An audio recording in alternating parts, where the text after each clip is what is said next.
साथियों नमस्कार।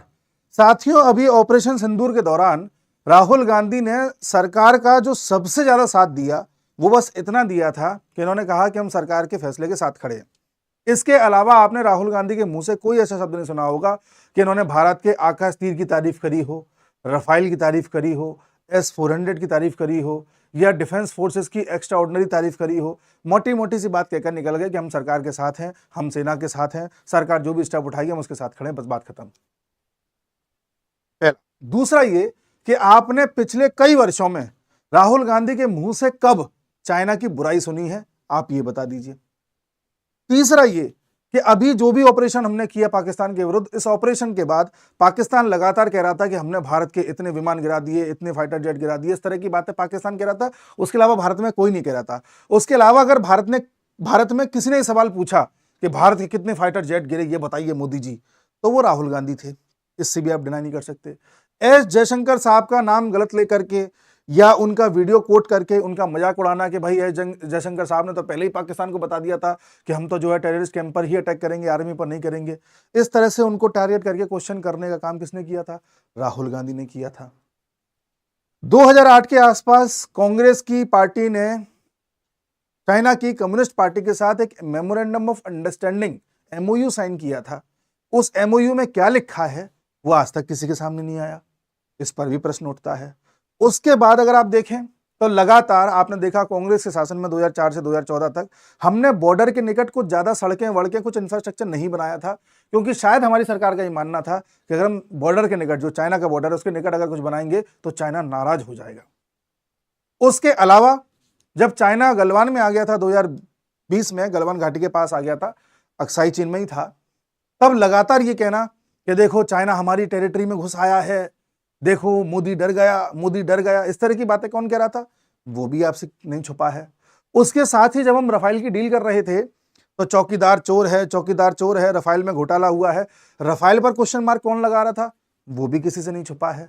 जब हम S-400 ले रहे थे तो S-400 का भी विरोध किया जा रहा था कि भाई देखिए अमेरिका इतना दबाव बना रहा है, भारत फिर भी ये गलत स्टेप उठा रहा है, क्यों रशिया से ले रहा है। इस तरह की बातें कौन उठा रहा था?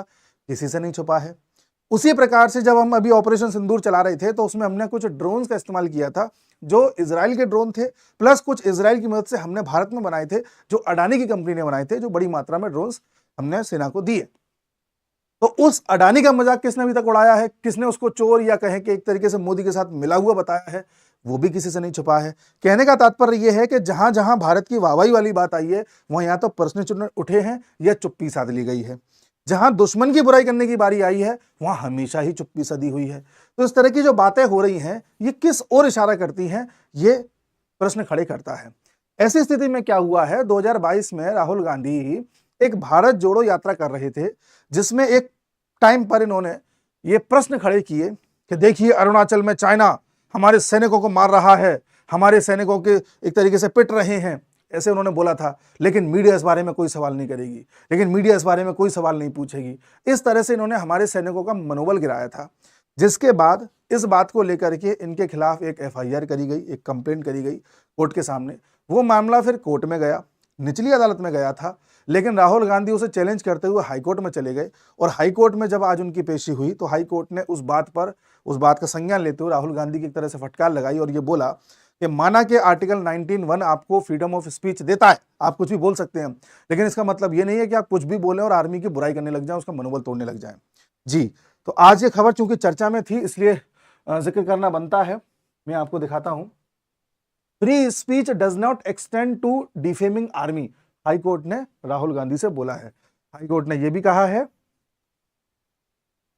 कि आर्टिकल 19(1)(a) आपको no doubt freedom of speech देता है, बट इसका मतलब ये नहीं है कि आप कुछ भी बोल जाएं। इसमें कुछ ना कुछ रिस्ट्रिक्शंस होते हैं, रीजनेबल रिस्ट्रिक्शन होते हैं, और इसमें आप हमारी इंडियन आर्मी को डिफेम नहीं कर सकते। साहब, राहुल गांधी की शिकायत करी किसने थी? हमारी जो बॉर्डर रोड्स ऑर्गेनाइजेशन है उसके पहले डायरेक्टर रहे हैं उदय शंकर श्रीवास्तव जी, उन्होंने की थी, जिसको लेकर के कोर्ट में इस बातें उठी।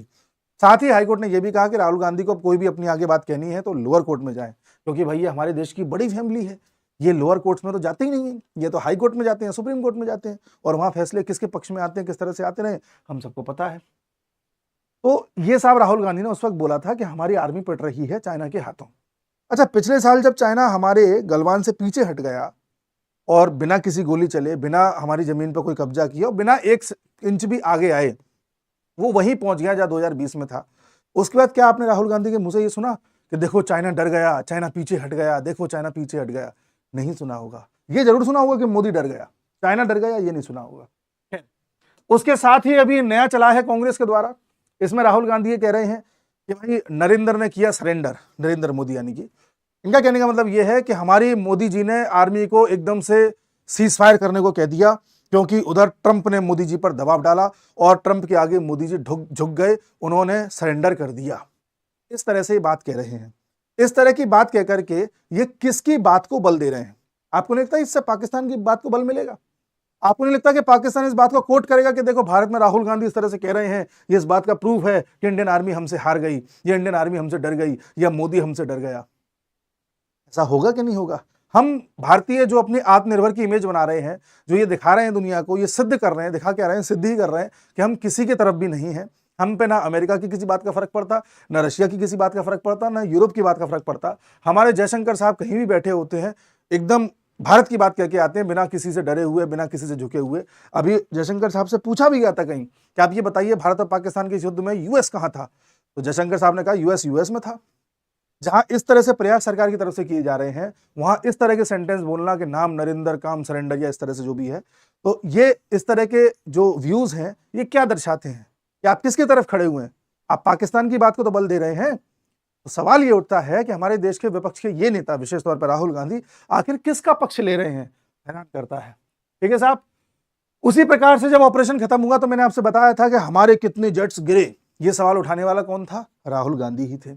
उसी प्रकार से जो एमओयू साइन हुआ कांग्रेस और चाइनीज कम्युनिस्ट पार्टी के बीच में, उसमें आज तक क्या लिखा है किसी के सामने नहीं आया है। तो इन सब के बीच ये बात खड़ी होती है कि आखिर ये बताइए कि राहुल गांधी या ये सोनिया गांधी किसकी तरफ खड़े हैं?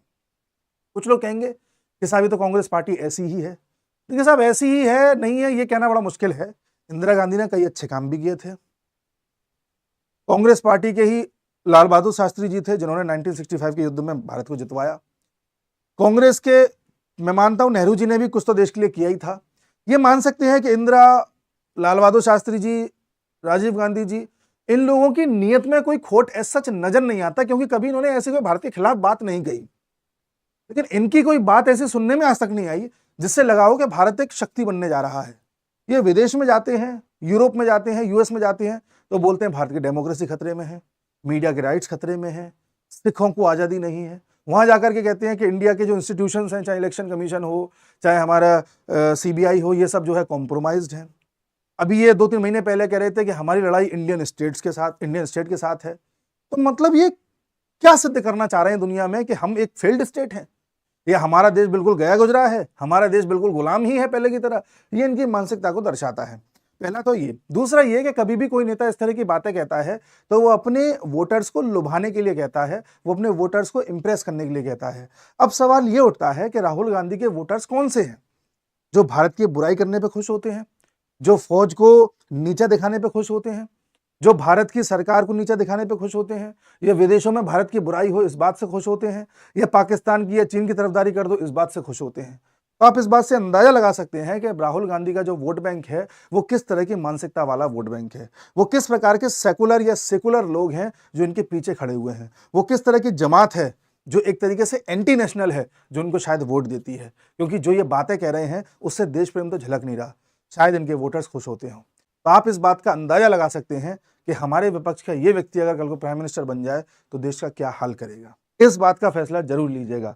अगर आप जेनजी हैं, अगर आपने 2014 से पहले का कालखंड नहीं देखा है तो उस कालखंड का अध्ययन करिए, उस बारे में जानिए कि किस तरह के फैसले लिए जाते थे और उस समय असली ताकत किसके पास थी। तो आप ज़्यादा अच्छे से ये भेद कर पाएंगे कि 2014 के बाद भारत किस तरह के हाथों में है और 2014 से पहले भारत किस तरह के हाथों में था। मिलते हैं अगले वीडियो में, तब तक के लिए नमस्कार।